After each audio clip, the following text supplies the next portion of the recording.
de la famille. Another super interesting thing that I see almost no founder do in the beginning is to praise their clients. Your clients are the lifeblood of your business. They're the ones that are using the product. They're the ones telling you what to change. And they're also, of course, the one paying for the product. So you need to respect your clients as much as you can. And when they're buying your product, they're buying two things. They're buying utility because your product solves one of the problem. And maybe they're also buying status. They want to say that they found this innovative solution and then this new startup that is going to change the way the industry works. And because of that, you want to reward them.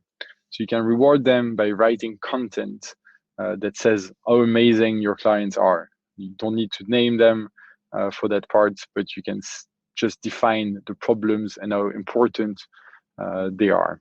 So if you look at Airbnb founders, they are always praising the supply side, meaning the hosts that have apartments all around the blog or around the world, and most of the great companies do so.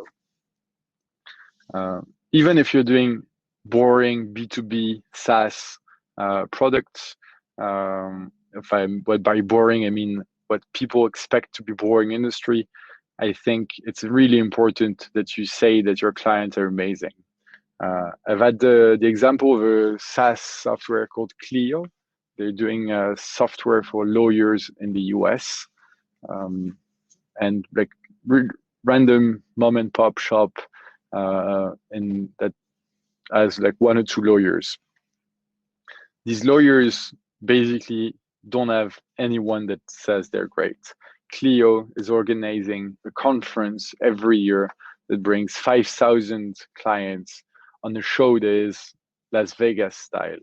And every lawyer that goes there feels so special because he's been invited, and tells every other lawyer they should become Clio clients just to go to that conference. You can't do that when you're the very, very early stage, but you can do things that are much more simple. For example, having a weekly client of the week email that goes out to all the client base and says, oh, this client based in Iowa actually used our product in a very interesting way. He grew his clientele, but this. You have a few quotes. Your client is going to feel loved, and other clients are going to be willing to show you love, to have this exposure in the newsletter. Never forget your clients. They're the people that are going to be there for you.